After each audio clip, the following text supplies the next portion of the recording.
Magandang araw sa inyo mga kaibigan. Itong ating almusalita sa araw na ito, December 6. Ang ebanghelyo ay Matthew 9:27 to 31.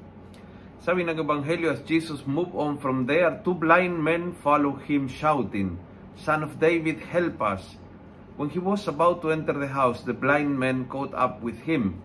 Jesus said to them, "Do you believe that I am able to do what you want?" They answered, "Yes, sir." Then Jesus touched their eyes and said, "As you have believed, so let it be." Beautiful. Do you really believe na kaya ko yung hinihingi? Kasi minsan humihingi tayo ng himala kasi feeling natin na talagang hopeless. Kaya tayo humihingi sa Panginoon bilang last resource, huling baraha, baka sakali.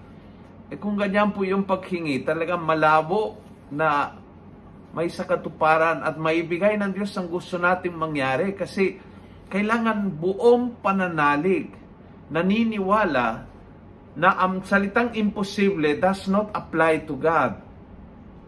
Na ito na ay tilang imposible, humanly speaking, na ako ay makapagpatawad sa taong ito o na ang aking anak ay magbabago ng kanyang ugali o umiwas sa kanyang bisyo or na makakuha ng trabaho kahit maraming rejections ay naranasan o kahit anong hiningi sa Panginoon. Yung mahalaga is full trust, full belief na sa aming humans, yes Lord, talagang imposible. Ngunit sa iyo, Panginoon, lahat ng bagay ay posible.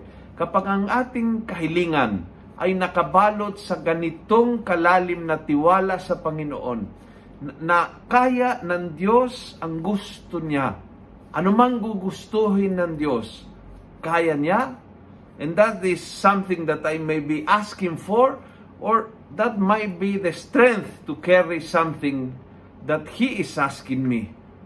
And minsan feeling ko na hindi ko kaya itong pagsubok, hindi ko kaya itong problema, hindi ko kaya itong karamdaman.